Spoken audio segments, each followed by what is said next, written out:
அதிசயங்கள் செய்கிறவர் நம் அருகில் இருக்கிறார்.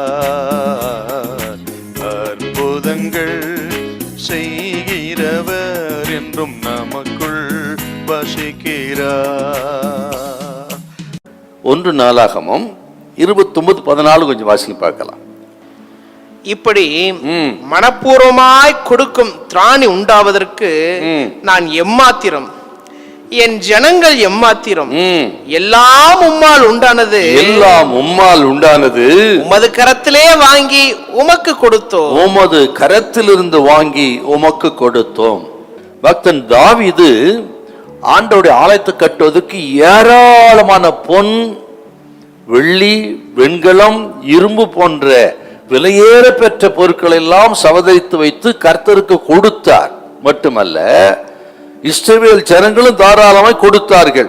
நீங்கள் 29ஆம் அதிகாரத்துல 2-3 வருஷத்தை வாசிங்கன்னா எவ்வளவு கொடுத்தார்னு விவரம் இருக்குது. கிட்டத்தட்டங்க கணக்கு போட்டா 46,610 டன் பொன், வெள்ளி, வெண்கலம், இரும்பு, இன்னும் கணக்கிலடங்காத அளவுக்கு அப்படி இவர் சவதரித்ததை அவனுடைய ஆலயத்துக்காக கொடுத்து விட்டு இப்படி சொல்லுகிறார், ஆண்டவர் எல்லாம் உம்மால் உண்டானது, நீர் கொடுத்ததிலே இருந்து உமக்கு கொடுக்கிறோம்.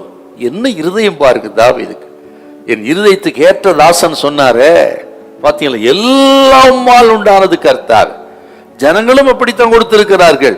29:6-7 வசனத்தை வாசித்து பார்த்தீங்கன்னா ஜனங்கள் எல்லாரும் தாராளமே கொடுத்துரு எல்லாம் சேர்த்து தான் அவர் சொல்றாருங்க.